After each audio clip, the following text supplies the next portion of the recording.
अस्सलाम वालेकुम, नमस्ते, सत श्री अकाल। सबसे पहले तो मैं सोशल हाउस को बहुत बहुत शुक्रिया अदा करना चाहूँगी कि उन्होंने मुझे यहाँ पे परफॉर्म करने का मौका दिया। Thank you so much. मेरा नाम फैज़ीन है, मैं सुनाना शुरू करती हूँ। चलो बात आज उनकी मासूमियत से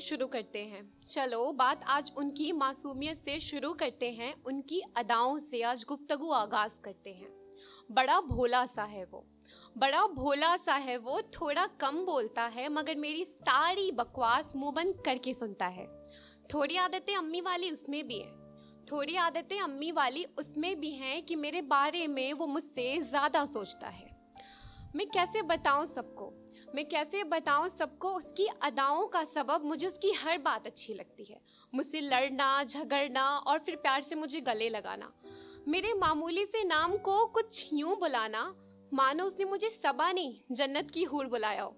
सबा मेरा घर पे बुलाने का नाम है, मतलब जो लोग मुझसे प्यार करते हैं वो प्यार से मुझे सबा बुलाते हैं। तो मेरे मामूली से नाम को कुछ यूं बुलाना मानो उसने मुझे सबा नहीं जन्नत की हूर बुलाया हो। और कैसे बयां करूं उसकी तारीफें तारों की गिनती सी लगती हैं, बेबाक सी उसकी कुछ बातें मुझे प्यारी सी लगती हैं। सुनो तुम येलो में अच्छी लगती हो, ये कहकर मुझे सारे सूट येलो दिलाता है। और मेरी गलतियों पर तुम ऐसे ही तो अच्छी लगती हो कहकर उसे क्यूटनेस बताता है। सुनो तुम खूबसूरत बहुत हो, तुम्हें सजने की ज़रूरत नहीं है। ये कहकर मेरी गंदी सी शक्ल पर भी तारीफों के कसीदे वो 1000 पड़ जाता है और कुछ इस अदा से वो मुझसे झूठ बोल जाता है। इस कविता की कुछ आखिरी के लाइन्स हैं। वो मोहब्बत में पूछे जाने वाले हर आशिक का सबसे पसंदीदा सवाल कि मैं तुम्हें कैसा लगता हूँ, तो सुनो। और तुम जो पूछते हो ना मुझसे वो सवाल कि मैं तुम्हें कैसा लगता हूँ, तो सुनो। वो जो नाजुक पंखुड़ियाँ जिन्हें तुम पल के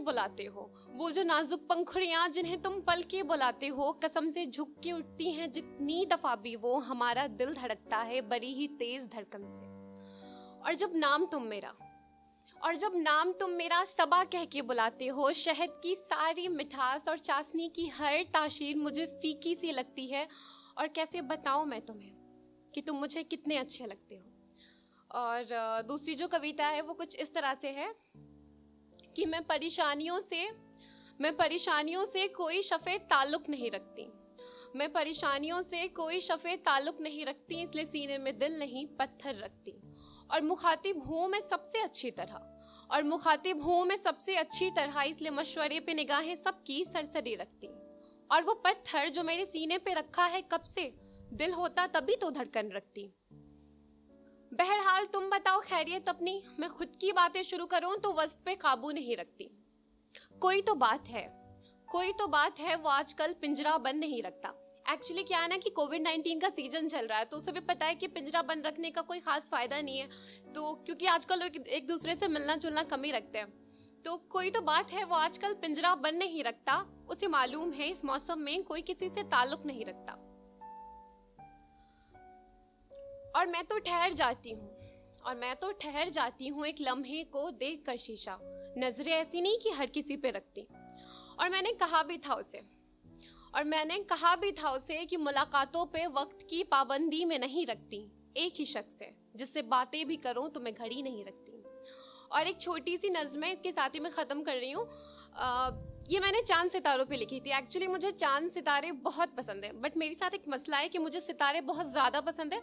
चांद भी अच्छा लगता है बट मुझे उससे थोड़ी जेलसी होती है, क्योंकि चांद के पास ना सितारे बहुत सारे होते हैं, तो मेरे उससे बनती नहीं है। तो मैंने इस अनबन को एक नज़्म की शक्ल देने की कोशिश करी है, उम्मीद है आपको पसंद आएगा। मुझे सितारों से प्यार बहुत और चांद भी अच्छा लगता है। सिर्फ मैं उसकी दीद को बेताब नहीं, वो भी मुझ पे आशिक लगता है।